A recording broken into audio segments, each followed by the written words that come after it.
天天向上提醒您本期看点。天天向上，我们将会开启全新的一个系列，遇见未来理想的生活。远大集团用28小时完成了11层住宅项目，基建狂魔和中国速度的典型代表。这是从2035年回来的，坐时光机来的。老师，到那个时候，我们每个人都已经变成了2个人。一个是我们的物理人，我们还有一人呢，实际上是我们的阿凡达。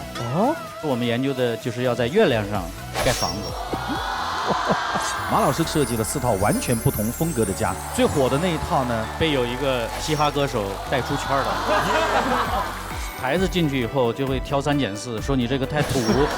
马老师给自己还专门建了一个宅子，叫做一人宅。马老师给自己的父亲设计过一个家，誉为全球100个最伟大的建筑之一。老爷子喜欢吗？老爷子其实不喜欢。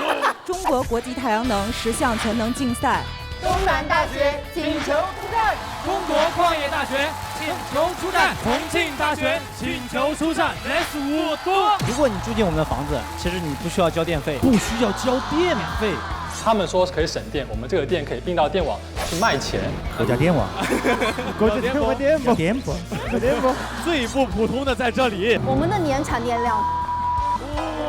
心动了！我觉得就是可能像东南的那个是一个十分简单粗暴的方式。哇，简单粗暴，简单粗暴，这一点我们不服。好浓的火药味啊！第一个，它的造型大家可以看到，它比较别致，跟我们普通看那些房子不大一样。哎，对不起，你刚才说跟普通的房子比起来，难道是指哪一个是普通的？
欢迎大家！还有电视机前各位亲爱的观众朋友，欢迎大家来到由龙母壮骨颗粒独家冠名播出的《天天向上》。孩子不爱吃饭不长个，用龙母壮骨颗粒。是的，今天呢是正月11，再过几天呢就是我们的元宵佳节了，所以在这里要祝大家元宵节快乐。那同时呢，我们也欢迎好好学习团的新成员杨一帆。Hello， 大家好，我是湖南卫视新生主持杨一帆。接下来的日子里，我们就一起好好学习，天天向上。好。今天呢，我们改变未来5分钟这个板块呢，我们邀请到了一位00后的少年，他所从事的这个事情，我们现场所有的朋友听起来绝对让你毛骨悚然。没错，那就听一听他的故事。让我们掌声有请今天的改变未来演讲人刘义静。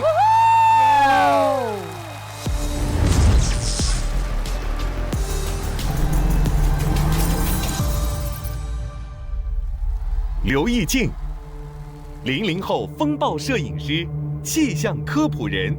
2021年，他在中国总共跨越了11个省份，追逐了近27000公里的气象风暴，拍摄了将近100个极端壮丽的超级风暴，累计48107张影像，填补了中国职业风暴摄影的空白。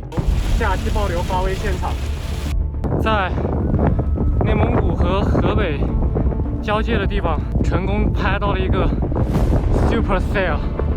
掌声有请追风少年刘义静。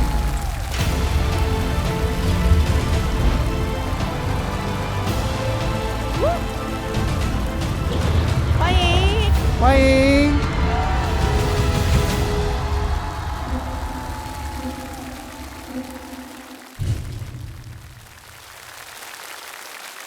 大家好，我是刘义静，是一名风暴摄影师，00后。风暴摄影师这个职业，大家之前有听过吗？听过的人真是见多识广，没有的倒是也不奇怪，因为在下正是填补了行业空白的中国第一位全职风暴摄影师。哇！是的。也就是那个大家常说的吃螃蟹的人，只不过大多数时候我喝的是西北风。我想问问好好学习团的大家，你们从小到大最喜欢听哪首歌？我那个时候是听《沉默是金》。哇！我最喜欢的当然是《阳光宅男》。我的话就是周杰伦《稻香》嘛。我最喜欢的略有不同。我喜欢的是精忠报国。谢谢各位。我想告诉大家，我最喜欢的是这首，就是那个天气预报的那个，一定是大家耳熟能详的天气预报。从我幼儿园中班起，每天的天气预报快要开始的时候，我总会痴痴地守在电视机前，一旦看到天晴了、雨停了，我就觉得我不行了，就得看下雨。2013年，当我拥有自己 QQ 号的第1秒钟，我便立马加入了3个气象爱好者群，群成员有80后的气象从业者、90后的气象爱好者和只有13岁的我。2019年，我开始自学摄影，拍日出日落，拍星空夜景，拍高山云海。那时的我便在想，一味地去模仿别人，究竟有没有出路？直到2020年，我拍下了我职业生涯中的第1幅风暴作品。儿时的追风梦在这一瞬间被点燃，我终于找到了属于自己的路。作为一名野生气象科普人，我想考考大家，在你们日常生活中，假如碰到以下3种情况，哪种需要疯狂逃跑呢？最右边那张吧，都冒红光了。最后一个吧。最后一个，第3个，为什么？着火了，着火了。首先要跑得最快的这个，它叫超级单体雷暴。这个看着好美啊，这个看起来很温暖啊。对啊，这像龙卷风有点。这是我去年8月22号在内蒙古通辽拍到的。如果你看到这样的景象，请记得以风一样的速度赶快逃跑，因为它什么恶劣天气都可能产生，暴雨、大风、冰雹，甚至是龙卷风都有可能。哇哦！值得骄傲的是，我所拍摄的这段影像是中国目前最完整、最典型的超级单体雷暴影像，它被气象业内誉为里程碑意义的国人自己拍摄的风暴作品。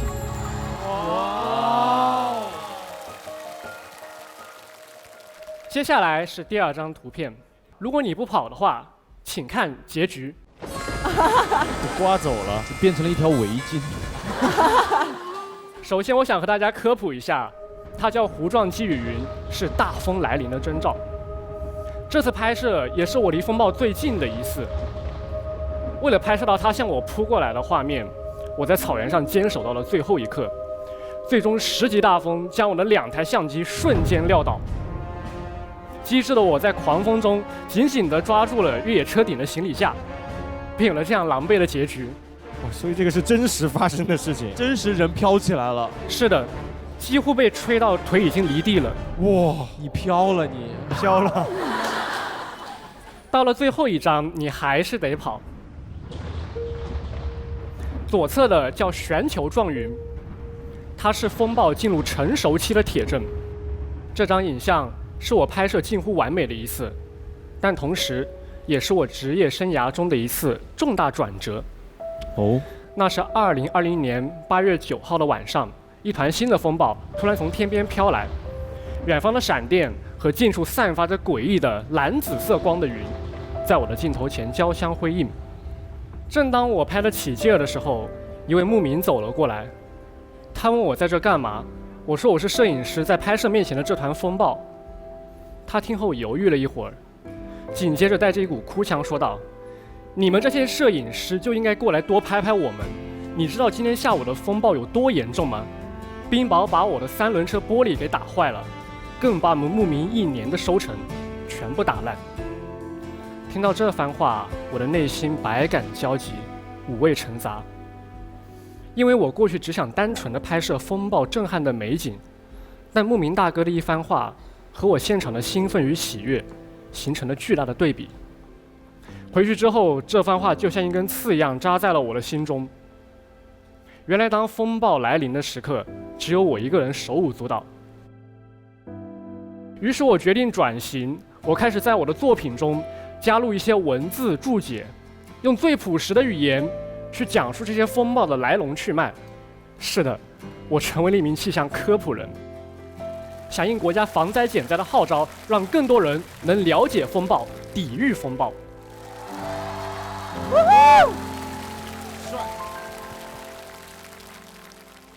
现在回过头，我十分感激曾经的自己选择了风暴摄影这条路。纵使路上艰难万分，纵使路途孤单常伴，但如果一件事总得有人去做，为何不能是你我呢？作为国内职业风暴摄影的开创者，我用2年时间走过了11个省，跨出了27000公里的追风历程，成功追逐了上百个超级风暴，累计影像6万余张。终于走到大家面前，走到现在，在风暴过后，告诉所有人，我的每一次追逐都是因为热爱，热爱是生命中的不竭动力。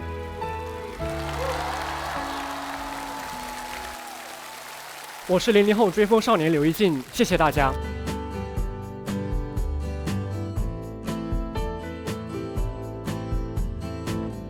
别人的20岁太帅了，很帅，追着风，然后迎着风暴。哇！现场的朋友听完了之后，有什么问题要问？你每次平时去拍摄风暴的时候，是怎么提前知道哪里会有风暴发生的呢？那么一般情况呢，我看到的天气预报和大家平常看到的是不一样的啊。我是利用一些专业的分析图，比如说它超级计算机计算出来一张图像，它专门看温度甚至大气能量，这些因素结合起来，我能够去综合的评判3到5天之后某一个地区几百公里乘几百公里的范围内是否有可能有风暴的爆发。追逐这些风暴不仅仅要提前预测，你还需要实时的去监测这些风暴往哪移动，那么它是否会加强和减弱。所以我必须专心致志的拿个笔记本电脑放在腿上，司机专心开车，我专心分析。所以呢，其实我也特别感激那些能和我走到一起的在各个省份各个地区的司机，想和他们说一声谢谢。来，那位小伙子，我特别想问你，那个车呀，去追那个云要多快才能追得上风暴呢？那么一般像我这种拍摄的比较震撼、比较强的风暴，它的移动速度平均能达到60-70公里每小时，所以这就意味着我想要拍到这些画面，我的平均移动速度，也就是车速，也不能低于它的速度，也得达到60到70左右。所以这是为什么很多作品我都在内蒙古才拍得出来，因为那边的路况好，而且人烟稀少，没有交通拥堵之类的。哎呦，一帆好。我有一个问题，就是已经也是00后嘛。对。那你的父母他们支持你做这个事情，或者说他们会不会在你去追风的时候，会不会担心你啊？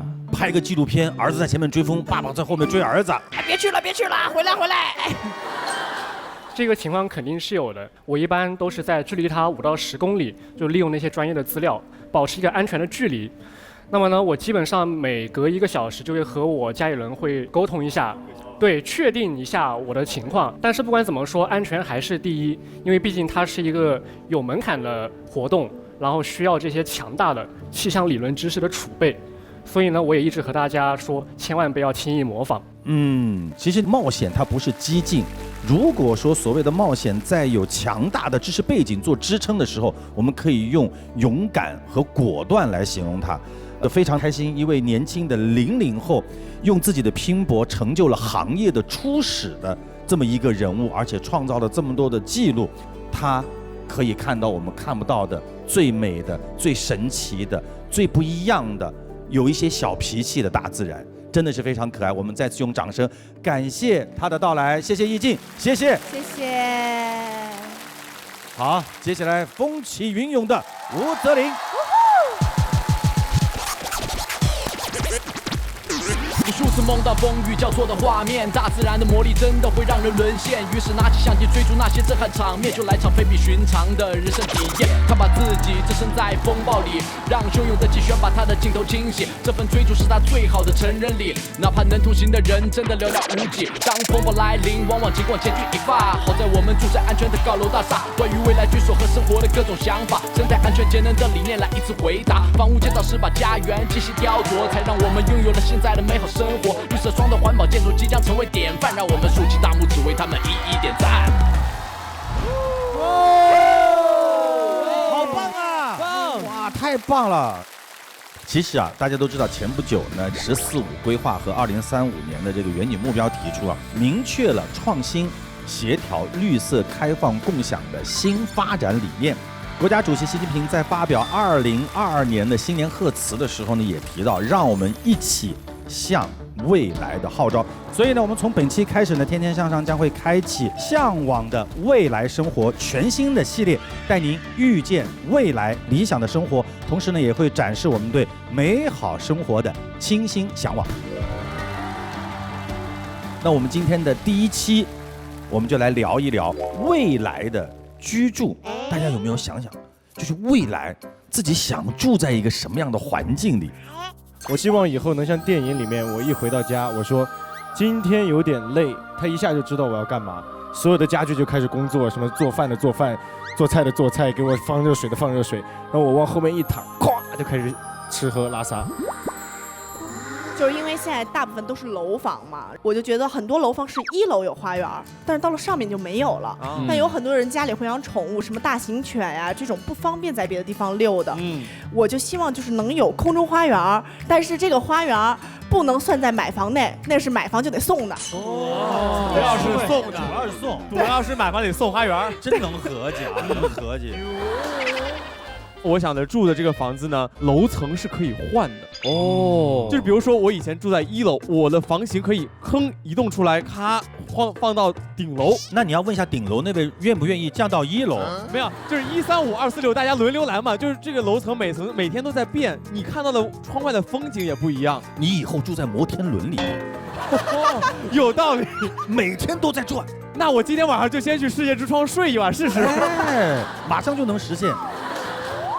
所有人都在畅想我们的未来，到了2035年，我们究竟会生活在那里？那到时候我们的居住生活又会变成怎样的样子？所以今天咱们在现场也专门邀请到了一位嘉宾，他正在通过他的方式来重塑人们的空间观念，而他的2035年的某一天又会是怎样的呢？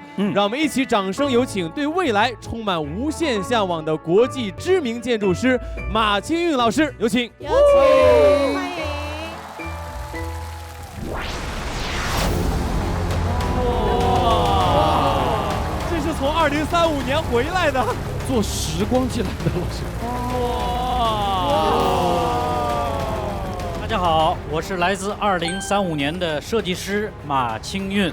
我们2035年的人，大多数都住在乡村，或者说居住在山水之间。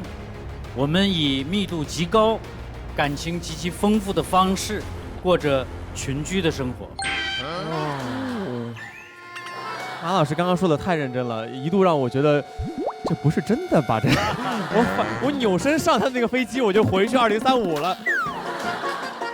马老师呢，其实是获得了华人建筑师里面的很多个第一。他曾在世界顶级建筑学校美国南加州大学的建筑学院担任了院长10年的时间，也是中国首位在国外知名大学担任建筑学院院长的设计师，以及南加州大学的终身教授，也是继梁思成和陈植以来第一位获得宾夕法尼亚大学建筑学全额奖学金的中国人。他还被美国商业周刊评为全球最具影响力的设计师之一。全球只有3位建筑师获此殊荣，而马老师是其中唯一的一位亚洲人，所以马老师来给我们讲述这个太适合不过了。哇！实际上，我为什么跟大家介绍2035年的人这样生活呢？其实到那个时候，我们每个人都已经变成了2个人，一个是我们的物理人，然后我们的情感是完全依着在我们的社区当中，密度极其高。我们还有一人呢，实际上是我们的阿凡达。他是要坐刚才我坐的那辆车飞行器啊。我觉得这个才是我们真正的未来。实际上，大家已经看到了很多具有未来感的房子，你会觉得啊，未来我们会像 cyberpunk 这种一样的生活。其实不是，是我们的阿凡达会那样生活。我们的阿凡达在哪里？我们在哪里？2035年的人已经实现了我们真正的物理人的顶级环境。我这2天一直在想，我拿出一张什么图纸来能够代表未来哈？其实我这图纸分了3块，这是我们共享的家园，其实这是我们每个人应该拥有的个体。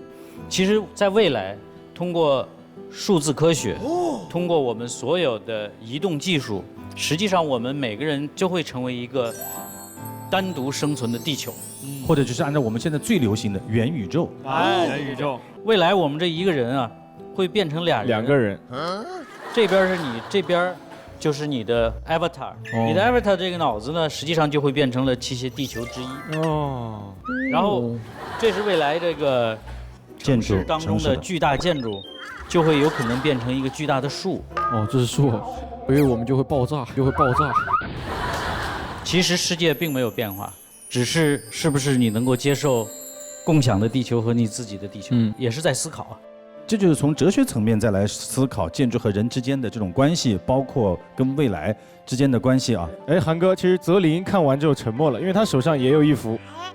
我画的这个就比较儿童了，就是因为我是画的是关于元宇宙的，因为我当时就是考虑到在元宇宙当中，我们的这个建筑可能是形状应该是不受限制的。其实我是希望自己就是在元宇宙当中化身成寸头超人，就是作为一个派出所的所长。我觉得你千万不要羞涩啊！这个要是让任何一个建筑师就这么原样盖出来，肯定会变成大师之作。谢谢。这得找一建筑师，真得盖出来，去老家找个地儿啊。因为我在大学也是做设计的，马老师，因为我是大学是室内设计，就是也跟建筑有关。然后我在大学学设计的时候，我们专业课上就会经常出现一些马老师的作品。真的？对，是吗？因为马老师真的非常有名。我希望放的是正经的作品，非常经典的案例。在北京，对，北京那个 SOHO 啊，对，还有西安广电中心。西安好看，就是西咸积木大楼。我好像听说马老师已经在外太空计划建房子了。当时我们研究的就是要在月亮上盖房子。实际上它有2个极端的先决设置条件，一个就是没有人参与的建造方式。那么这个呢，实际上就是我们后来所说的叫机器人盖房。这是第一件事儿啊，实际上就是无人参与的建造过程。第2个实际上是新材料，实际上最后我们盖房子真正的革命会落在我们材料的革命上。哇，你听起来就觉得很神奇啊！而且这些技术也许有一天就能运用在我们现在的生活当中，不一定非要在月球上面。这种研究就很超前，但是又很实用，太厉害了。其实除了这些商业设计之外啊，马老师最可爱的地方就是给自己的家人设计了4套完全不同风格的家。嚯，是家呀！对，这是他家啊。最火的那一套呢，大家猜是哪一套？第一套，对，左上角的那一套。那个我们之前在一个节目里面都看到过，被有一个嘻哈歌手带出圈了。啊，某一位嘻哈歌手。哎，你以后要告诉他，看见我得叫叔叔。我有一次主动上去跟他打招呼，我说你得叫我叔叔。哟，你是谁？Hey yeah man，Hey brother。这个呢就是老大啊，他在一档节目里面自己拍了一个 vlog， 然后这个房子一下子就出圈了，火的不要不要的了。这个房子大概是哪一年？这个房子应该是07年，15年前的作品了，现在看起来依然很震撼，很震撼。而且关于这个房子，其实我听说了一个特别有趣的事情，因为这个房子其实出现在美剧《摩登家族》里面，对的。然后里面还调侃说这个房子挂牌挂了2年，卖不出去。因为在现实中也是这样，旁边的邻居会说这个看起来像是一个外星飞船，然后听说马老师就是因为这一句话，就在自家门口放了一个宇航员的雕塑，对，真的放了一个宇航员在这里。当时为什么要建一个这样特别奇特的这么一个房子，而且是15年前？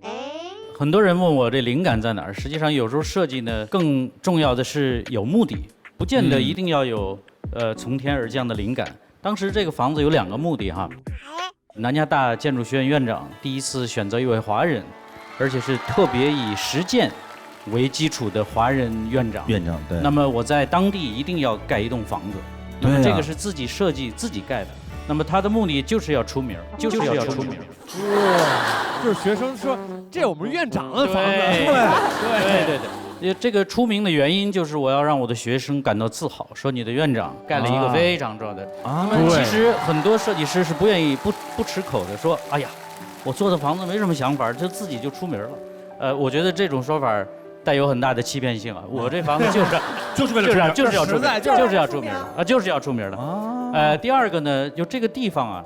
是美国的帕萨迪纳，是有好几代美国独立居住状态的新的思潮完成的地方。那么到我去做这个房子的时候，07年，所有的可能性已经穷举掉了。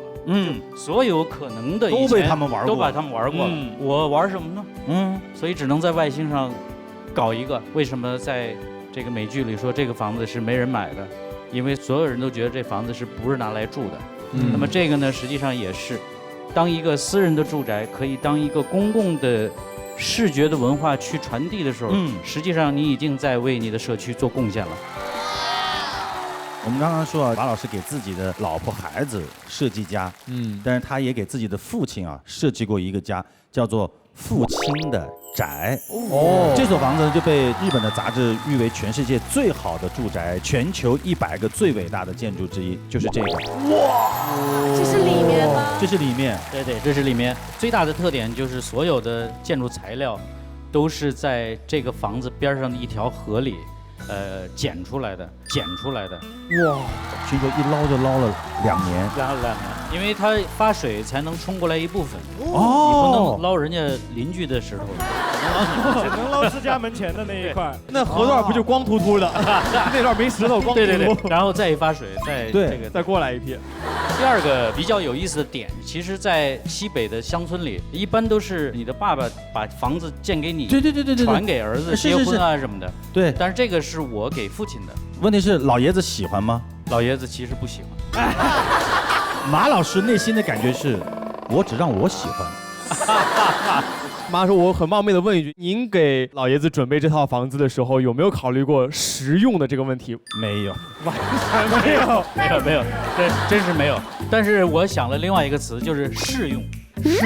适用。比如说我们的电器，我们的手机，其实我们都有一个东西叫说明书。你是不是得看着说明书用？对。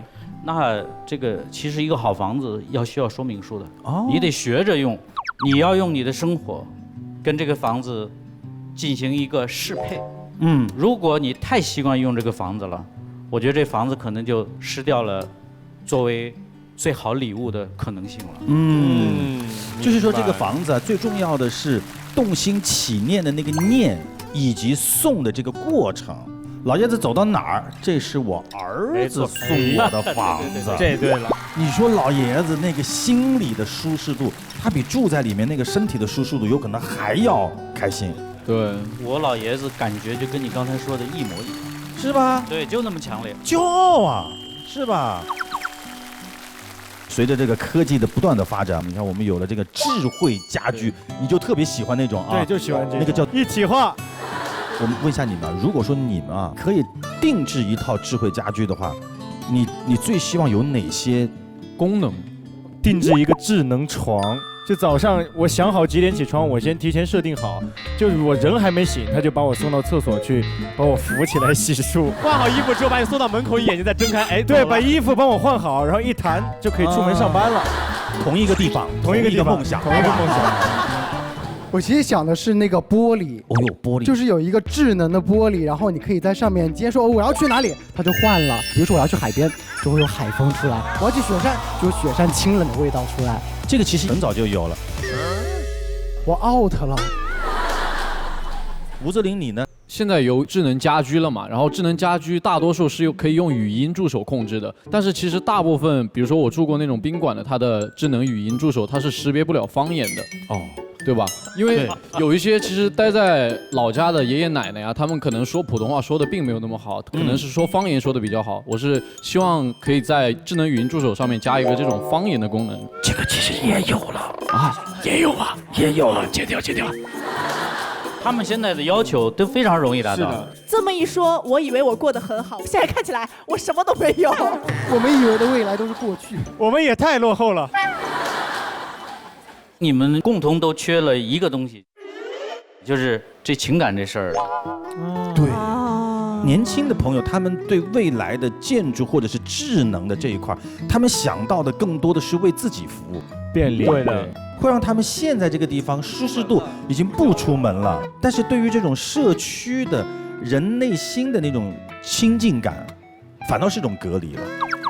我觉得智慧人居实际上是有3层意思的。第一个呢，肯定是要方便；第二个，实际上我觉得就是我们整个这房子的建造方式要革命；还有一个非常非常重要的，就是将来的能源的控制、节能才是我们真正需要的。其实我觉得能源管理才是我们智能最后真正的去处。否则我们所有对未来的想象其实都会坍塌的。是的。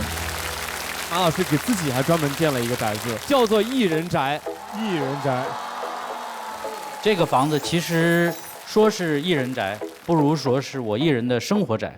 它有2个东西陪伴我的，一个是我的朋友，一个是我的书，所以这里头只有2间房。那个石头的那部分呢，是一个吃饭的地儿，吃的时候呢跟朋友一块吃。那个白的地方呢是一个睡觉的地儿。睡的时候跟书一块睡，所以这床整个在一个书坑里头。哇！哎，现场的年轻的朋友喜欢这个所谓一人宅的这种生活方式的，请举手示意一下。这太爽了，立刻就想去。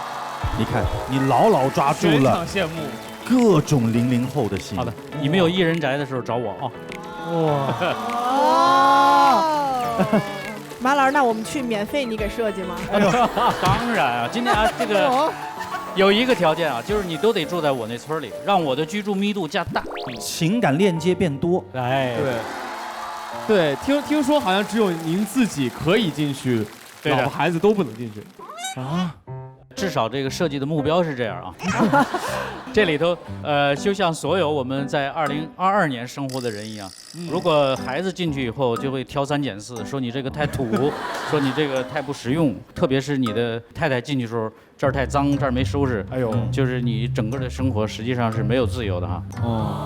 其实它的还有2个比较让我们全家人都瑟瑟发抖的这种习惯，一个他就是家里特别干净，强迫症、洁癖，对，这个我跟那位某位嘻哈歌手，总感觉今天我们多了一位嘉宾，他虽然人没有在现场，但是一直在 cue 到他。没错，对，基本上那位这个嘻哈歌手一进门脱衣服能脱20多米，这个边走边脱，所以只能我自己进去。那您光给自己设计了，有没有给您爱人也设计一个？哎呀，到现在还没这胆子。这个没胆子，为什么？为什么？哎，我要告诉大家，因为那个嫂夫人她本身就是一个非常优秀的设计师。哦，也是设计师哦。他也是一位建筑师，做的主要是项目管理，所以图纸一画出来，立即批一顿，说你这不行。这行业上的专业性讨论。这个说这个书架牛吧，它直通天，跟那个巴比塔似的，直接冲上天。阳光从上头洒下来，他说这有什么？这不就法国启蒙主义吗？直接刨根儿，直接是我的首席批评官啊，和这个终极挑战官。某位嘻哈歌手和我要是没有强大的自我能力、自我的生活能力，第1集就领盒饭了。结束。前2天我们俩通消息，您说您现在在深圳，现在住在那儿吗？现在住在这儿。对，我在汕尾，现在实际上做一个新的实验啊，这个叫法姆实验室。这个实验室呢，像艺术馆一样，哎，就是一个我在那儿工作的地方，所以这是一个实验室，我就住在这里头。所以我觉得我们2035年生活的人，让我们真正的幸福是来自于我们把生活和工作是不分家的。所以你就生活在你住的地方，你住在你工作的地方。也是这2年，我这一直在乡村振兴工作的这个平台上哈，一直在找适合我们未来生存的可能性。但实际上，设计只是一个表现方式，其实更多的还是在思考未来对于我们是什么哈，我们是不是能够真正的走进未来？其实这些小房子都很小，都是在实践这种可能的关系。太好了。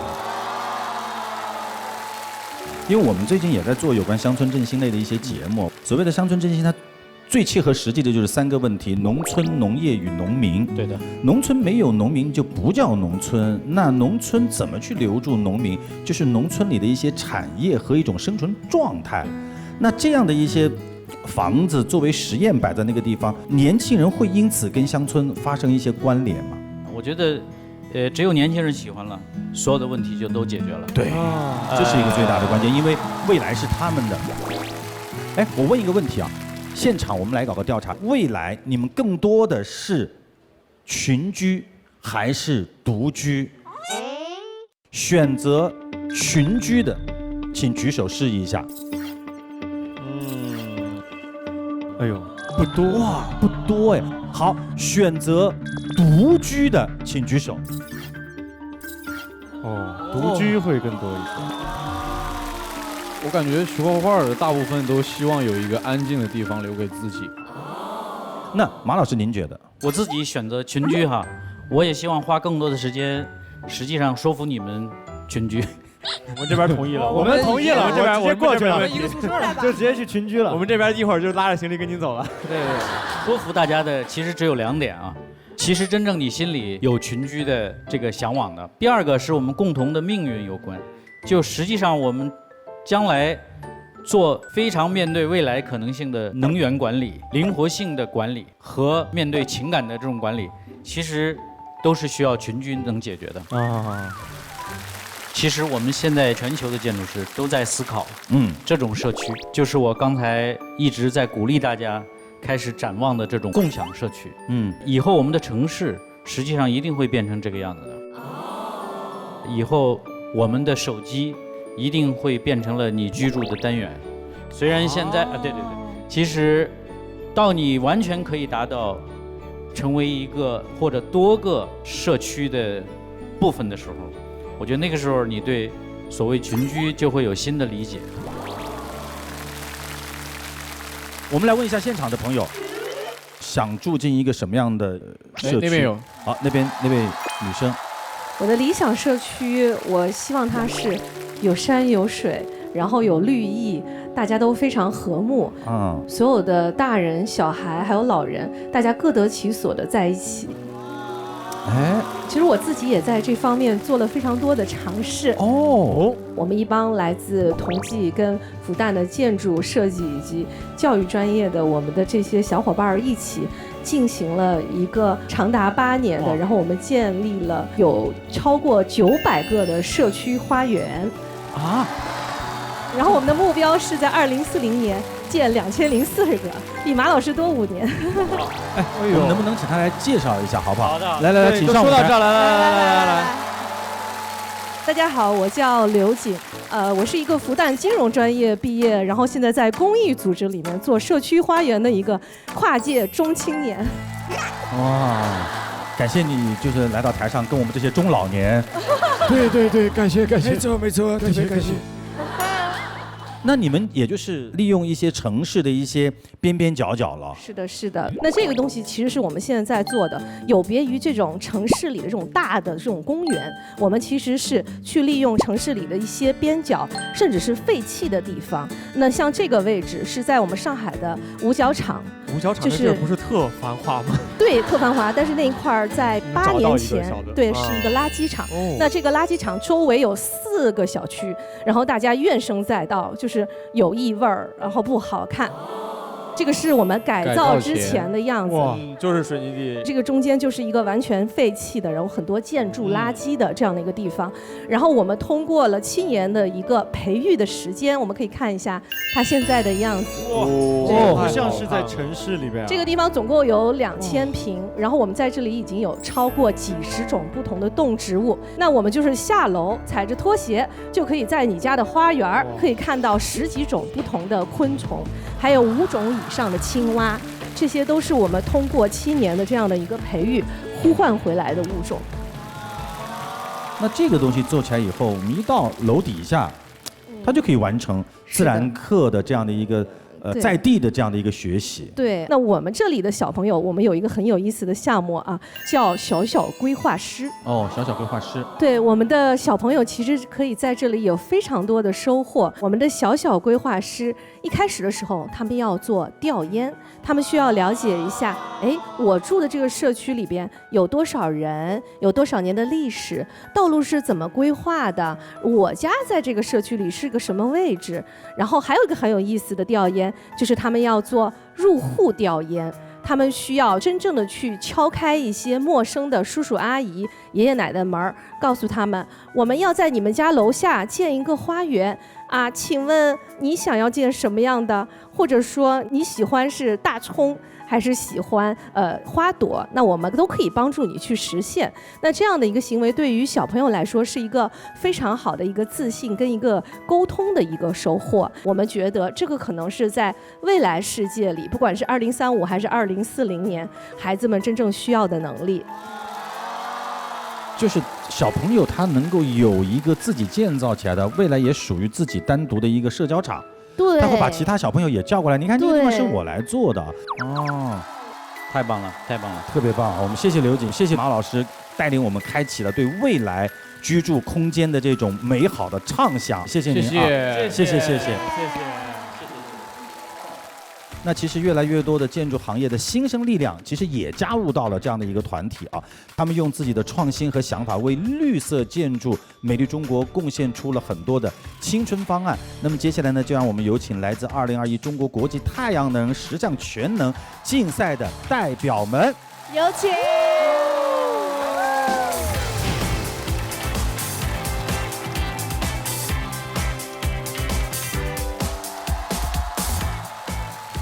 大家好，我是来自中国国际太阳能10项全能竞赛组委会的赵悠然。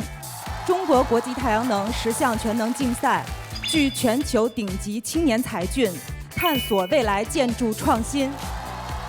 中国矿业大学申请出战，东南大学申请出战，重庆大学请求出战 ，Let's 五都，欢迎 Let's 五都。哇！重庆大学这么一喊口号，张延琪同学来劲了。五都，必须支持。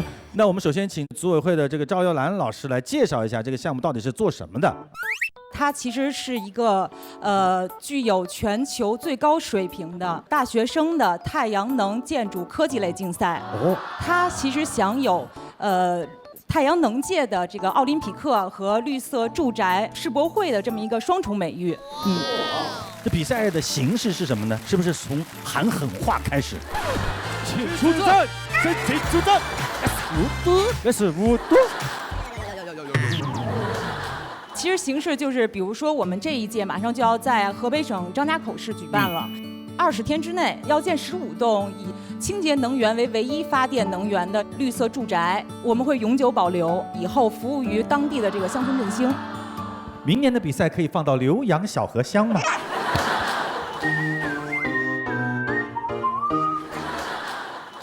马老师，您了解这个比赛吗？非常了解。08年的时候就带领了南加大的团队参加了当时在橘郡的10项全能。当时我印象比较深的有那么几点。第一点，刚才赵老师说的所有的东西都要去测试是不是真正的清洁能源和 Net Zero 的这个房子。所以同学们一开始就对结果要负责，这个我觉得是一辈子的这个职业精神哈。第二个呢，它里面有一项是，如果你在你这房子里请客吃饭，做社交活动这个时候的你的能耗是多少？因为他怕的是，当你把自己隔绝以后，不来介入到社会的社交生活的时候，这个时候节能还值得吗？最后还有一项，必须要从展场被另外一方买走，这是最后评分的最后结局。如果你没有完成这一步，其实最后是没完成这比赛。所以我特别好奇，我们比赛有没有哪些具体的标准？其实它叫10项全能嘛，所以我们有10个评比指标，然后呢，我们有5项是主观上的，比如说建筑设计，然后还有市场潜力，能源利用，这些是主观评判的，还有一些呢是客观的，比如说室内的温湿度、舒适度的一个测量，还有我们产能的情况、耗能的情况都是有监测。另外我们还有一些任务项，比如今年我们就会有一个比较特殊的项，叫48小时断电。他们其中的24个小时要请嘉宾来这儿体验居住，而且还要还原这些生活场景，要洗衣服、做饭、开 party， 就是看电影都要有。真实的社交活动。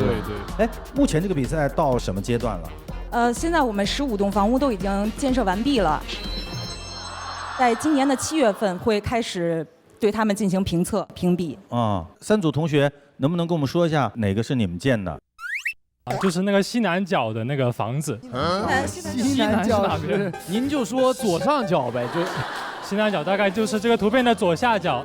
左下角。正中间那个就是 C 位，就是我们中国矿业大学的。哎呦 C 位，哎呦。我们东南大学的房子在 C 位的南侧，也就是说它的下面。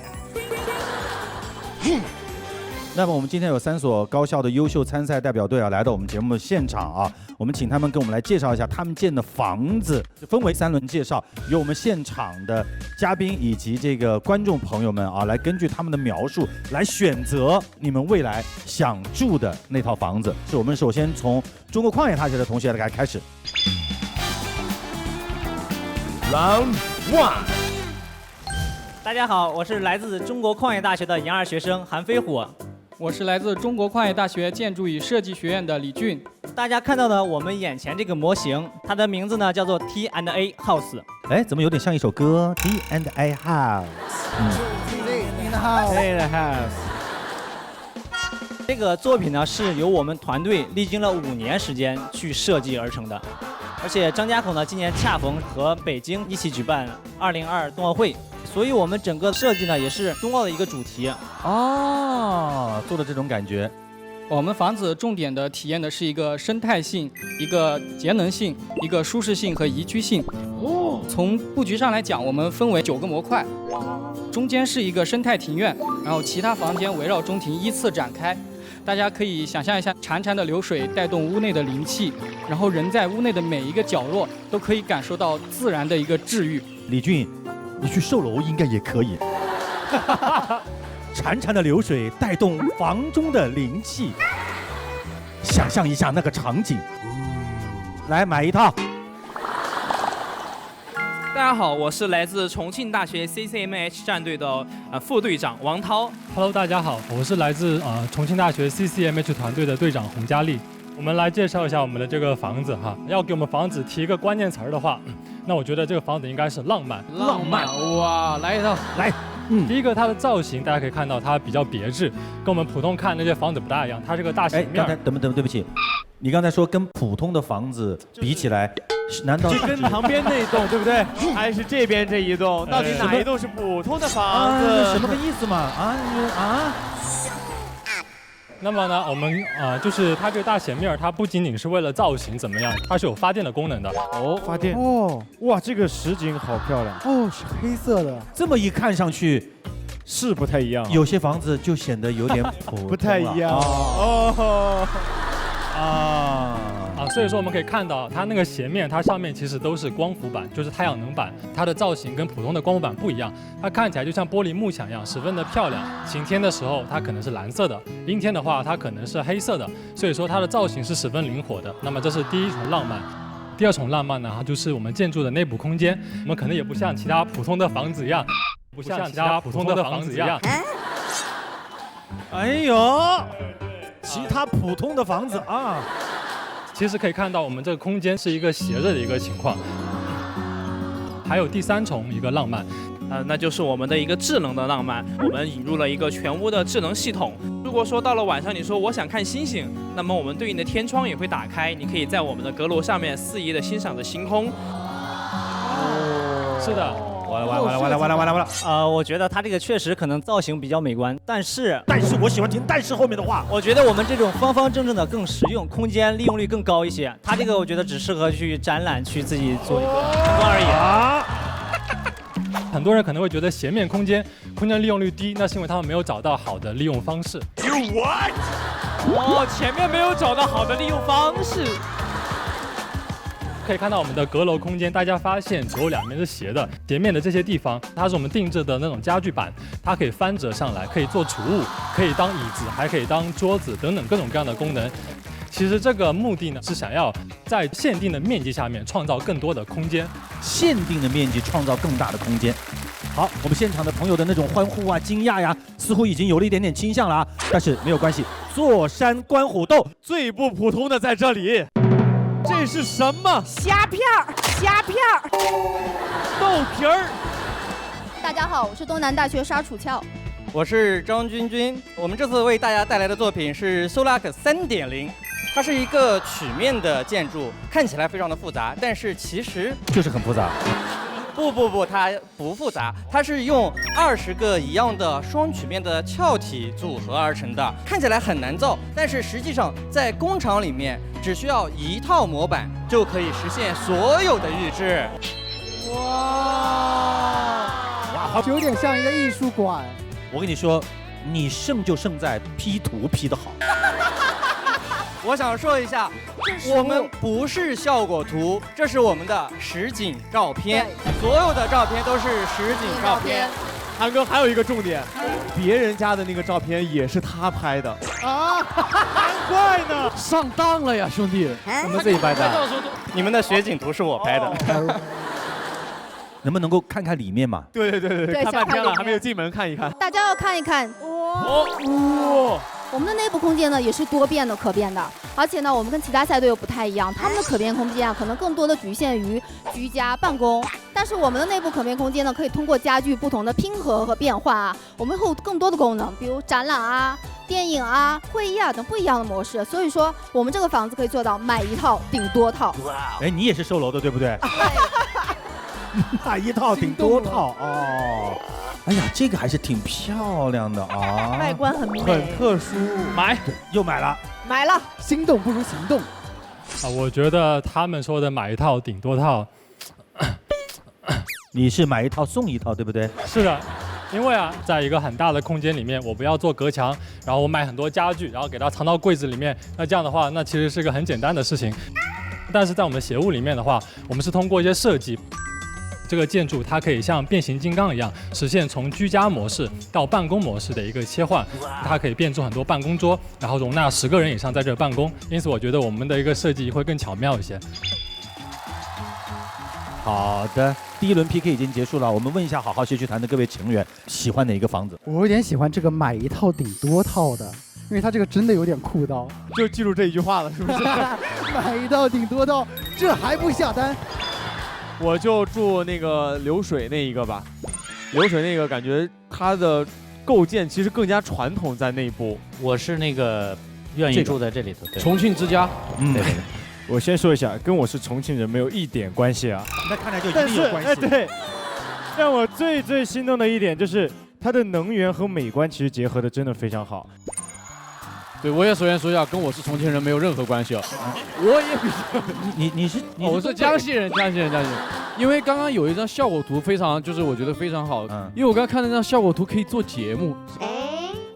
这边是观众席，对吧？然后我们站在左边的舞台上，然后舞台组坐在那个中间，这个地方就可以形成一个舞台，就可以做节目。吴泽林，你这个马屁精啊！心里面全部都是装的导演，哎呀！好了，大家因为是参加这个太阳能的这个竞赛啊，关于能源这一块，大家一定要考虑哦。第二轮我们要阐释的是聊一下能源问题。Round 2。首先，我们是中国矿业大学，我们中国矿业大呢就是能源类高校啊，所以我们做能源是非常的擅长。哦，如果你住进我们的房子，其实你不需要交电费，不需要交电费，这句话就很诱人。而且我们这个作品呢，是我们15支赛队中唯一一个集成了光电、光热和地热3种能源形式的作品。哦，高级，能源形式多样。然后我们还自己研发了一个设备。我们在整个房子里面打了一口100多米深的井，然后实现我们整个房子的一个跨季节性储能。哇！就是夏季太阳能是比较丰富的，然后就通过我们的一个能源导设备，它自动把我们那个热水注入到我们的地下，然后到了冬季呢，我就打冷水进去，那么出来的呢其实就是热水，这就是我的跨季节性储能。哎，加入科技含量了，对不对？我们重大它并不是研究那个主要能源的啊，所以说我们这个房子啊，就是说，那么它的能源的来源它只是依靠太阳能，但是啊，就是我们希望能源这个东西，它不仅仅是个技术，它能够跟我们的设计、空间，包括我们的生活给它结合在一起。当我们说到能源的时候，很多人可能会考虑，就是说啊，我要用很多的电，但我们考虑的是相反，我们如何省电，如何通过被动式的设计，使我们的这个能源的消耗量就达到最小。家里灯的开关全部都在3米的地方，对不对？进去以后开不到灯，省电。算了，不开了。啊，所以说呢，我们这边就是通过一些空间的设计，然后来达到一个效果。比方说，我们可以看到上面有阁楼，前面3块是阳光房。其实这2个空间大家可能看起来比较酷，但它其实是有用的。它其实等于把客厅给它包住了，使得客厅跟外界的热量交换它就减少了。那么冬天的话呢，阁楼跟阳光房成为个缓冲空间。那么冬天的时候，可能很长一段时间里面我们不用开空调，客厅里面达到一个比较舒适的一个状态，阳光房还能给它加热。如果夏天的话怎么办？把阁楼打开，那么下面的热空气就往上走，夏天的时候下面的空间是很凉爽的一个状态。那么这样的话，它也能达到一个比较省电的一个效果。OK， 好，这边是节能。等一下，韩哥，还有吗？我觉得佳丽兄没有抓住年轻人的心。刚才邝大说他们那边可以省电，咱们这边有没有什么更好的福利？跟你是重庆人没有关系。对，没有关系，我不是帮重庆的。对。啊，因为我们刚刚说了啊，就是我们这个光伏板哈，它每天发电量是我们用电量的2到3倍。那多的电怎么办呢？就是他们说可以省电，我们这个电可以并到电网去卖钱。所以说我们这个房子，它发的电，它其实可以拿来赚钱用。这是一个可以赚钱的房子。是的。哇，这是一个储钱罐。打动了。哦。其实我们也可以卖电。那刚才为什么不说？因为我们觉得可以让其他赛队有一些发挥的机会，不能全部一下子把它碾压了，让他们发挥一下。啊，你看啊，这边节能，这边储能，这边无所不能，对不对？我们非常骄傲地说，我们不仅是现场3个赛队中产能最高的房子，而且全场15个赛队中我们也是最高的。我们白天通过太阳能，晚上通过风能，我们的年产电量至少有5万度，其中至少4万度我们还是可以回输国家电网，并且卖钱。每年卖电就可以卖出1万多块钱。哇！其他赛队都没有我们高。销售啊！各位，我们的房子买到即赚到。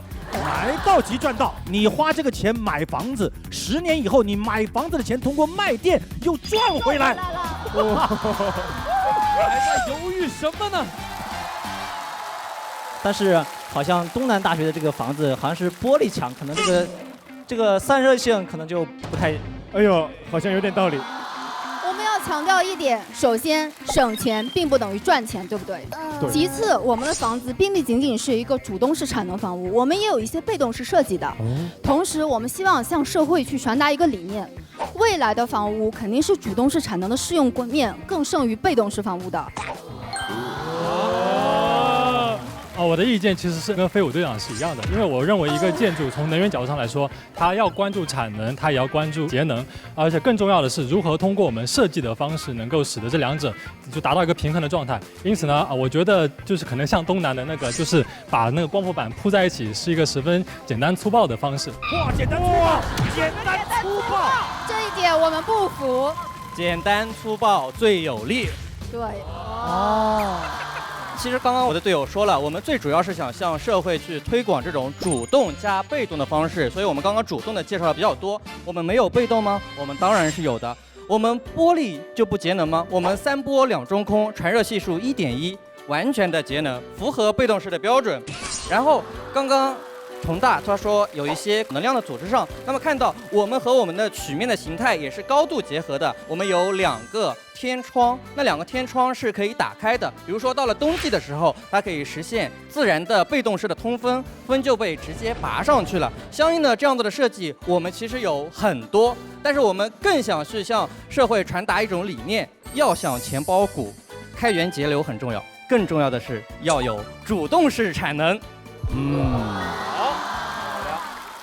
他能那么做，单纯只是因为他们钱比较多，所以说能够做这么多东西而已。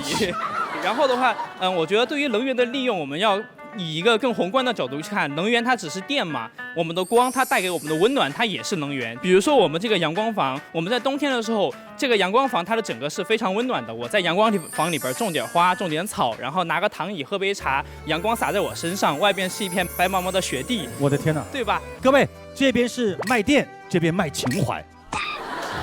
你看，我们可以卖很多钱，这边阳光洒在我身上。哇，年轻的朋友啊，自己去考虑，自己去考虑。等于现在这边已经是第2轮了啊，我们现场的朋友会不会在这一轮当中有所变化？2位老师这一轮还会坚持自己的想法吗？都还坚持自己的想法。好，来，到目前喜欢的房子有所改变吗？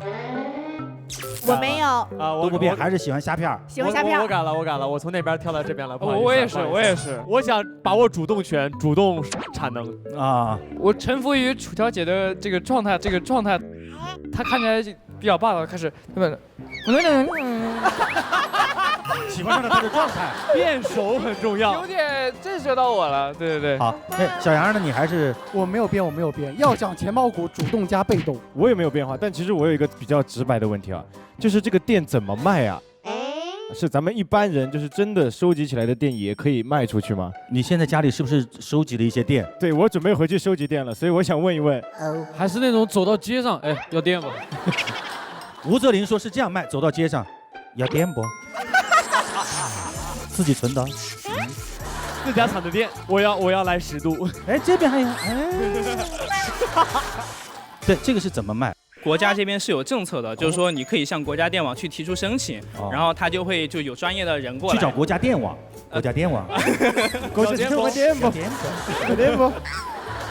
然后他就会派专业的人士过来，然后给你家的这个太阳能的并入到国家电网当中，它会有一个单独的电表，就来记你卖的电是多少。这个可以啊，有点心动。对，现在国家也是在推这种分布式的，特别是在农村地区的这种分布式的发电。OK。刚才我们都说到了，买房子它最大的要考虑这个性价比，所以第3轮请大家说一下各自的性价比。Round 3，天天向上提醒您稍后看点。首先，我们这个建筑面积呢是达到了147平方米，它的造价能有多少呢？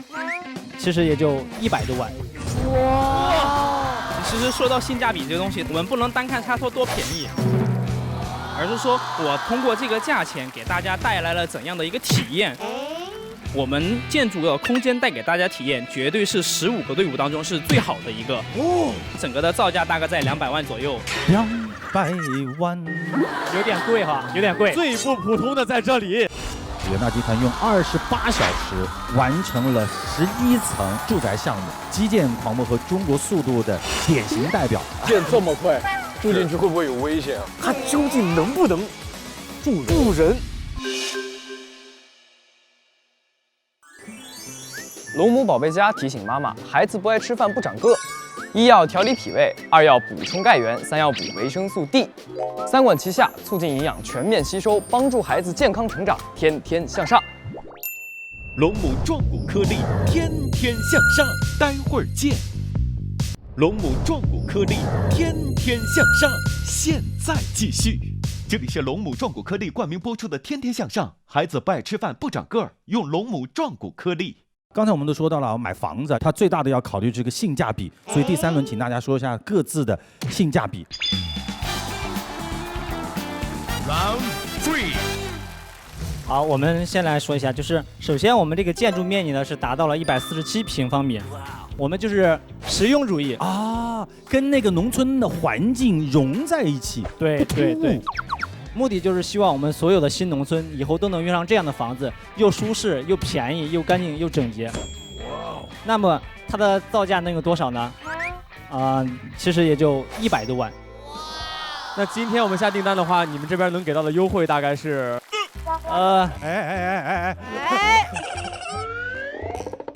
8折。哎呦，8折，考虑一下。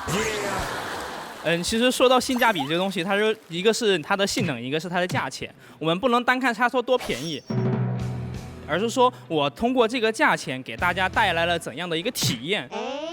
我们建筑的空间带给大家体验，绝对是15个队伍当中是最好的一个。哦，那这边肯定贵啊。我们面积呢是141平，那边是147，这边141。对，然后整个的造价大概在200万左右。200万，有点贵哈，有点贵。怎么走了？这么真实吗，韩哥？200万。我们的房子价格是多少呢？多少呢？是矿大的2倍，2倍。走吧，回去了，家伙，家伙，告辞，再见。但是呢，还有但是，回来了。我们这个是一个产能赚钱的房屋。今年过年的时候有很多的限电这样子的形式，万一你家过年的时候突然没电了怎么办？但是你有了这个房子，你家绝对不会缺电。买它！哇，邻居到你家里看春晚还可以收费。对的，对，又赚回一笔，又能挣钱了，过年就回本了。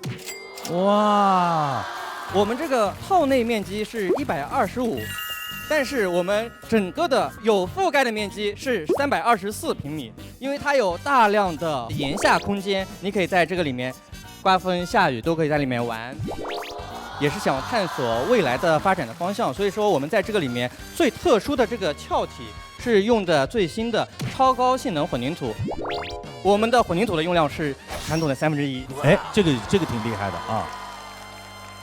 我想问一下，这个大部分房子都是用混凝土建成的，然后现在这个混凝土它的寿命有多长？包括我们现在未来的建筑应不应该使用混凝土呢？提到这个混凝土的寿命，我想问一下韩哥。您一定知道罗马的万神庙，对，我知道。万神庙它是混凝土建筑，而且是古代的。对，它到现在配方现在都已经失传了。对，但它是混凝土的，它到现在多少年了呢？1900年左右了。它依然是人类的瑰宝，所以说混凝土的耐久性是完全没有问题的。我想跟师兄说一下。就万神庙呢，它的混凝土它是做维护结构，就是说真正使它不倒的是它那个肋是用砖石做的，所以说你那个例子没有办法证明混凝土的耐久性，这是第一点。那么第二点，我有点不敢站在这一边了，反驳师兄啊。比方说你的壳体，那我壳体重复利用，那我重复利用出来的房子跟这房子一模一样，那么也就是说这材料它不能用在其他的设计上面。当然钢结构的话，那么你把钢材给它融了，然后你可以重新去加工新的一个材料，然后去适配新的设计、新的空间。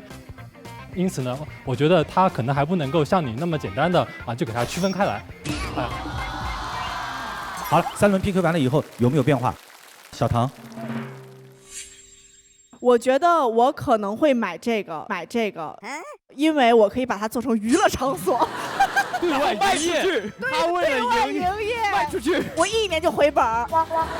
行吧，我们这边共同经营一下这里。对，共同我们是为了挣钱，共同经营一下。我们也不变。邪巫，Let's 邪巫，Let's 邪巫，Let's 巫毒。哎呦，放大，这边是 Let's 无毒，你那边是我是孤独，你好孤独啊！江西老表不打算支持一下？啊，这是江西的啊？好，才知道吧？我还是觉得阳光没有潺潺流水舒服。什么呀？这个这么容易变化的？好，最后环节，最后的总结陈词拉票。首先，我们建筑拥有一个高效的一个节能性、高效的一个产能性，同时我们的一个高的推广性和一个经济性，可以让我们更好的助力于国家建设一个新农村，同时也为今后的碳双减目标和一个建设美丽中国贡献出我们的青春与智慧。我认为绿色建筑，绿色它是一种帮助建筑能够让人获得更加舒适、更加诗意的栖居的生活方式。因此这个大概是我们在设计鞋屋的时候的一个初心。最后我想套一句诗，叫“无限风光在顶峰”。我们的房子是无限风光在我屋，它把风能和光能集中在我们房子里，所以你以为你住在一个具有未来美学的高科技的产能房屋中，实际上你是住在一个每天都在给你吐钱的 ATM 中。那最后的时间了，我们就开始来进行投票吧。喜欢中国矿业大学的现场的嘉宾以及我们所有观众朋友们，直接站起来。哇，你这个举手的动作特别的壮烈。哇，哎呀，哦，这个想象不到啊！这站起来的不会都是俺们江西的吧？好，28，喜欢重庆大学的作品请举手。我跟我一样嘛。对，一个东北人，我就特别喜欢这重庆这设计。马老师也可以。哇，马老师一个人应该抵几票吧？38。东南大学的同学经过目测，现在心里是不是有点忐忑？忐忑，但是同样也很有信心。好，喜欢我们东南大学作品的同学，还有现场的观众朋友们，请起立。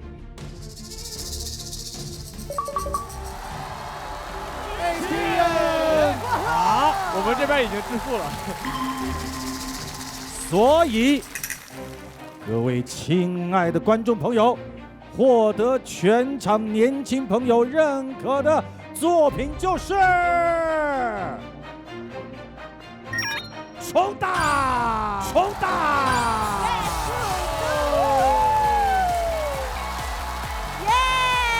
厉害！在重大这一票里面有一个非常重要的票，马老师的一票。马老师为什么投给重大？其实呢，我呢评判有一个非常重要的标准，就是建筑逻辑要非常清楚。也就是说，当这个逻辑从头到尾都能贯彻的话，这个就是一个优秀的建筑。第二呢，这个空间的灵活性要足够大，就是在这个里头，你可以去完成众多的功能的变化。第三个呢，我觉得他们很节制，所有的视觉的艺术，节制才是最难达到的一种工作习惯。出于这3个方面，我还是站在了重大这个方面。谢谢老师，谢谢老师。我觉得做得非常的干净，但是我提醒同学们，设计呢实际上是有它自己的核心知识。那么到底建筑的核心知识在哪儿？你们要去探索啊。第二呢，我觉得这个大胆的应用新科技，大胆的推动科技的进步，是你们一生都要做的事儿。好，来，重庆大学的同学发表获奖感言。其实就像马老说的一样，我们要懂得节制，特别是像在这种比赛的时候，我们要遏制住自己消费的欲望，自己花钱的欲望，而是要回到一个比较初始的状态，动动我们的一个思维，尝试着通过设计的方式来改变我们的一些空间。尝试给设计赋能，然后让设计来产生一些很多的社会效益，我觉得这个是一个比较重要的一点。但是其实说实话，矿大的一个设计，它的空间在内核上其实跟我们它逻辑是相通的。可能他们在介绍的时候，他们没有讲得很特别的侧重，但他们的被动式设计其实也是十分出彩的。哎，重大的同学获完奖以后开始表扬别人了，开始挨个点评。那继续表扬。其实啊，就是东南大学，我的个人感觉是它十分有特色，因此呢，它可能因为就是它是很往前看的，它要去探索未来的一些东西。那么在当下来说，可能会有些东西会就值得被我们去吐槽一下，但其实这个东西它没有办法去掩盖它的一个先锋性，包括它的就是说这个双曲面的壳体结构，它可能在这个地方是这个样子，在以后的其他建筑上，不仅是住宅建筑，包括公共建筑、其他建筑，它会有很大的一个效果在，包括他们说的东西方向的光伏板，对我们来说其实是一种很大的启发。最开始的时候我们没想到可以这么用，所以说我感觉他们也是十分厉害的队伍。谢谢。相互切磋学习嘛，端水大师。你看，从获奖感言的话，让我们听出有点风凉话的味道。获奖之前，他那个房子，获完奖之后，其实他这个房子啊。而在我们湖南，也有这么一群人，他们正在面向未来的建筑，而且也在这个里面不断的探索。远大集团用28小时完成了11层、总面积3000平米的住宅项目，就是远大活楼的家园1号，让远大成为这个基建狂魔和中国速度的典型代表。其实感觉这个建筑工人建的时候也很开心。对，他们没有特别多工作，只要拧螺丝就可以，拧螺丝和贴胶。防震，然后它那个钢筋板材都是全新的。赚钱了买给我吧。哇，哥哥赚钱了自己先住进去，我跟你讲，先把你们丢下来，先自己拎着住进去，看着。让我们掌声有请远大全球发展中心战略合作总监曾静。有请。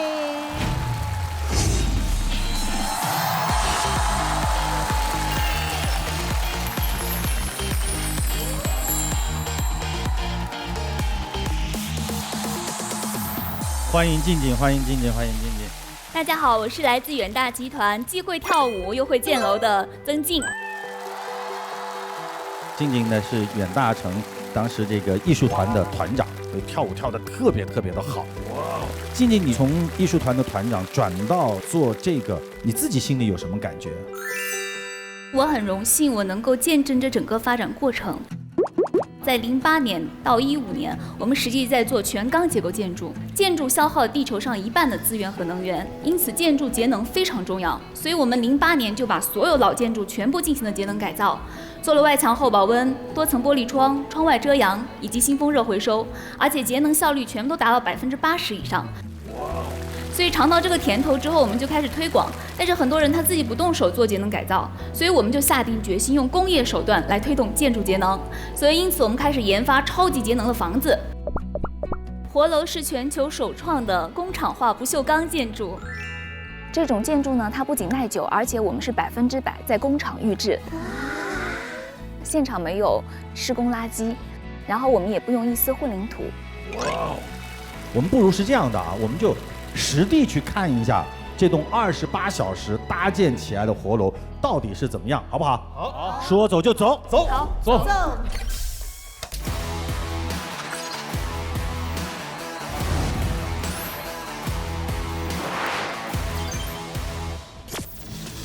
韩哥真的是带我们出来见世面了。是，来喜提新房，但是这个新房和别的新房有点不太一样，好像。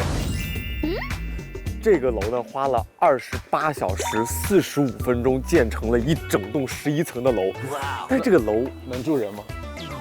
打一个小小的问号出来。建这么快？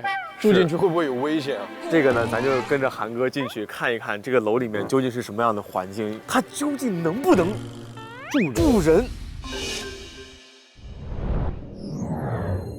天天向上提醒您稍后看点。这可比我家强多了呀！这比我家好太多了。在远大啊 ，PM2.5如果超过了5，那就有问题了啊！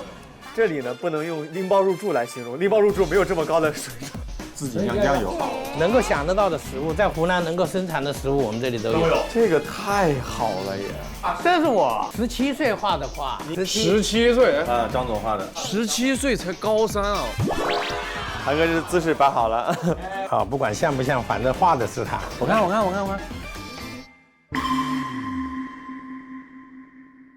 龙母壮骨颗粒，天天向上，待会儿见。龙母壮骨颗粒，天天向上，现在继续。这里是龙母壮骨颗粒冠名播出的《天天向上》，孩子不爱吃饭不长个儿，用龙母壮骨颗粒。韩哥真的是带我们出来见世面了。是来喜提新房，但是这个新房和别的新房有点不太一样，好像。这个楼呢，花了28小时45分钟建成了一整栋11层的楼，但这个楼能住人吗？打一个小小的问号出来。建这么快，住进去会不会有危险啊？这个呢，咱就跟着韩哥进去看一看，这个楼里面究竟是什么样的环境，它究竟能不能住人？总裁汪涵，这是我们总设计师，对，现在是我们集团总工，是我最好的朋友，也是我的邻居。好久不见，总裁怎么样？他不单是这个企业的总裁，而且他在我心里面是一个非常非常了不起的设计师，真的很了不起。发明家、设计师。对。我想让你看这个房子最重要的一个特征，就是这个房子是用这种材料啊，不锈钢材料建造的。这是做地板的，用的是不锈钢的锌板。这种材料呢很轻很强，大概比传统的省掉10几倍的这个材料。这个角呢是可以做集装箱的运输，也就是说我这个房子本身就是完全按照标准海运的集装箱结构这个尺寸做的。我来跟你们说一下啊，这个所有的材料、所有的设计都是总裁自己一笔一笔研发的、画出来的。总裁以前是美术老师，那就是我的老师了。对，就是说美术老师。然后你看啊，工艺非常的漂亮干净。它这个结构的设计呢，其实我们是经过了过去12年的这个研究，也就是用极端简健的这个结构，极少的材料可以把这个建筑做起来。这样的结果呢，就使得我们可以比传统的任何建筑都便宜。总裁，我来介绍一下啊，我着急了，你又太着急了。你要知道这个是拿什么焊？你想看这么大的板，怎么去把它每一个点都在同一个点位上，一次咔嚓就这么成型？我们如果把它做成小的、薄的，立柱变小，它可以做飞机的外壳。哇，结构非常硬，而且非常牢固。对，它的悟性太高了，你比我们的销售人员讲的还。我跟你说，我差一点入职了。这个特点呢，就是用想象力来改变我们的传统的建筑工业。来，我们来看看这边，是一个非常重要的一个技术，就是在外墙上面我们做的这个岩棉是220毫米，也就是22公分的厚度。来，镜头要从这里拍。来，张导教我们，我也给个。对，还有这么厚啊！这个22公分的墙呢，相当于石头或者混凝土的9米。9米，它的隔热性相当于9米，3层楼啊。对啊，3层楼的高度啊。你看它只要22解决了。所以现在这种房子就是什么呢？里面只要有几个人是有体温的，他就能够把这个房间暖和起来，他就出不去，他拒绝交换了嘛。对，就是可以把这个温度给留住，他就节约能源了嘛。我们现在去天台上。哇啊！一个好的房子一定要有一个好的这个屋顶。这边还有种菜的，这上面干什么都可以。这菜园可太棒了。每1平米的承载是开心农场，是700公斤，我们是设计成这上面可以放游泳池的。可以运动健身，可以你在上面跳舞没任何问题。种花。我们现在很多传统的房子拆了就是一堆建筑垃圾，而像这个房子拆了以后还可以重复利用。比方说我的钢材，不锈钢是可以100%循环利用。对啊。比方说我的岩棉，它是无机材料啊，也是1万年可以用的。然后用了一点窗套啊、门套啊、门啊、装饰材料，包括地板，我全部是用地球上最多的、最可以再生的一个资源就是竹子。也就是我们这里不能利用的东西，只有3/1000。3/1000可太细致了。哎，真的要进房门了，真的能我拎包入住呢。我的包已经准备好了，我已经拎起来了啊。好，拎起来，赶紧体验一下。进去看一看。哇，这就是个普通的房子。这可比我家强多了呀，这比我家好太多了。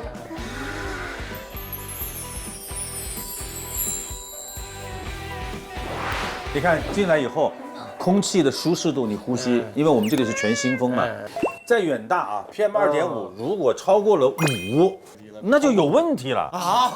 我们在任何情况下，任何一间房子都不超过1的。这边空气这么好，是不是跟这个风箱有关？就是那个新风。最重要的这个机器并不是过滤，而是它在引进新风的时候啊，把排出去的风的热量给回收，我们叫热回收器，新风热回收。冬天很冷的时候，夏天极热的时候，你是不敢通风的。对，这怕那个是一个大问题。冷气或者暖气跑。你损失了空调。对，有了它以后就不怕了，你就敢足够的、非常自由的通风。所以我们叫把房子叫做会呼吸的房子，它才是我们这个建筑最大的一个核心。所以科技呢，就要解决我们生活中困扰的一些小问题。我们刚刚在讲外墙的这个保温，其实这个房子里面进来以后很热，极热。对啊，我这个窗户的是4层玻璃的，4层玻璃的外面有一个帘子，在夏天的时候呢，这个帘子呢是遮外面的太阳，夏天用。我们有时候又想要关，又不想要太大的关，你看啊，你可以让，哎呀，你可以内调啊。这个内帘呢就是隔热的，你晚上睡觉的时候你需要隔热呀。对。周末睡一个懒觉，对，你就看见所有的光，我们可以把所有的光都关掉，就像电影里启动什么家庭防御系统，哇！我们有做了一个内帘，哎，看我们还这个关掉就可以美美睡个觉了。这个帘呢就是加强隔热，尽管我这个隔热再好，我这里加几10块钱的一个帘子有什么不值得呢？对，它又增加了基地躲在里面30%的节能。所以节能呢，其实是没有止境的。白天如黑夜。我感觉现在录的都，现在就想躺在床上睡了啊！完了。我们要来看一看今天吃什么了啊！厨房闻了半天那个饭香味儿了，终于找到源头了。这些都是自己种的蔬菜吗？全部都是我们自己的菜，全部自己家的。这里除了醋啊，我们现在还没有做出来。所有的不是叫没做出来，因为醋用量并不多。这是我们的酱油啊，自己酿酱油。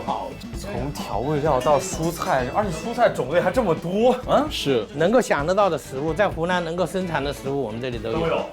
这里呢不能用拎包入住来形容，拎包入住没有这么高的水准和条件，拎包入住太简单了形容。小齐，哎，搞一套这样的房子给你住怎么样？这个太好了也，太舒服了。这个不是你画的吧？这是我17岁画的画。17岁啊，张总画的。17岁的时候有啊。17岁才高3啊，高中刚刚毕业。对，当时的年轻人的梦想，我是要想周游世界。唯一想象的就是你做这个叫什么？做勘探员了，可以周游。OK。我的标题是叫做“生活真美”。张总，您现在平常会自己画一画吗？拿支笔来，我来画一画。来，这有。我今天能学到的东西好多呀！韩哥这姿势摆好了，就这样，不要把我画那么胖啊！对，给我搞点胡子啊！你的美术的理论水平是非常高的，理论还可以了，在这个方面比得上你的并不多，也多了，除了我。前面都是铺垫。我们每一期嘉宾都会有凡尔赛的一个点。好，不管像不像，反正画的是他。做饭。有点辣，今天有点辣，而且还有点热，关键是。你暖和这里，刚坐着又舒服。你发现没有，这里真的保暖。对。那像您刚刚说的研制这种新材料，在接下来未来还能做些什么用呢？汽车呀、飞机呀、船舶啊，总之它是可以比传统的材料轻1倍嘛。那这种材料它抗震嘛，就地震。地震唯一的就是怕破坏嘛。对。混凝土是很容易破坏的嘛，瞬间就坍塌嘛，这个不会嘛，它就变形嘛，它的只会变形，它绝对不会坍塌嘛。所以地震的话，它是最好的嘛。哦，我们都吃完了。我觉得我们以后向往的那种住宅，应该就是类似于这种。是，我比大家幸运，因为我几乎在差不多10年前，我就在远大生活，住到就不想回城市，就是不想回市区居住。林语堂先生啊，就建筑啊也说过一句话，就是最好的建筑是你住进去的时候，你觉得你依然跟自然在一起。韩国这句话说得好。OK， 那我们今天的 vlog 就到此结束了。看到了我们湖南的骄傲远大究竟是多么的神奇，中国的骄傲，世界的骄傲。回来，回来。怎么样，小齐？可太好了！要不是因为录《天天向上》，我可能今天下午已经搬进去住了，虽然人家还没有允许啊。而且就像马老师在关心那个能耗的问题，就连电梯它其实也通过它电梯的运动来发电，所以它的每一个环节都在照顾环保和节能的问题。所以远大真的是让中国制造以及中国研发的分量，在国际上真的是越来越高。龙母壮骨颗粒，天天向上，待会儿见。龙母壮骨颗粒，天天向上，现在继续。这里是龙母壮骨颗粒冠名播出的《天天向上》，孩子不爱吃饭不长个儿，用龙母壮骨颗粒。天天向上提醒您下期看点：双碳进行时，我们在行动。国家双碳领域最权威的专家之一，欢迎蔡老师长期参与联合国气候变化的谈判啊，参与了许多双碳政策文件的撰写。那到底什么是双碳？我们是双碳助力团，我们也是通过用那实现了零碳的或者说是双碳的一个活动。从今以后我们就宣布，全国唯一一档碳中和的综艺节目。有证书为证。青海共和光伏塔拉滩呢，它是世界上最大的清洁能源光伏产业园区，面积是609平方公里，就相当于近新加坡一个面积那么大。哇！折合它的发电量是我们三峡发电量的66倍。以后青海可能是全中国最富有的地方。你所有的材料都是用生物废料，比如说香蕉皮啊、橘子皮啊、豆浆渣做的台灯，豆浆就只可以装花的包。哇，小唐，真的好看，哎，好看！全国首个碳中和主题公园，我们在公园里面选取了1公顷的树，一年可以吸收7吨多的二氧化碳，这就是中国人均1年的二氧化碳排放量。哇！我的工作的主要内容就是去收集不要的闲置的东西，然后进行加工和艺术创作。因为在我个人觉得，没有所谓的垃圾，只有放错地方的资源嘛。下周晚10点，天天向上，跟您携手共建双碳新生活。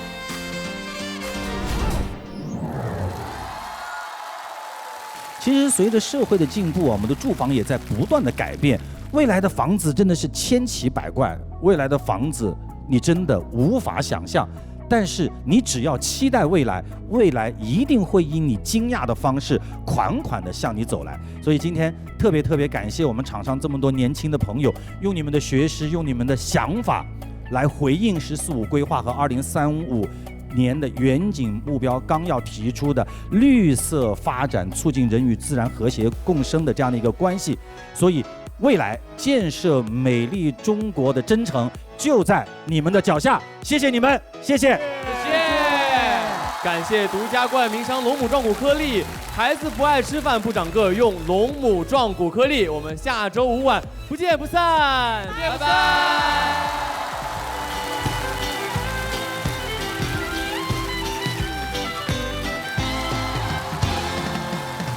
就算世界与我为敌，我超喜欢你，超喜欢你不能分离，我只相信这个真理，百无禁忌万夫莫敌，我超喜欢你，我慢慢不能清醒。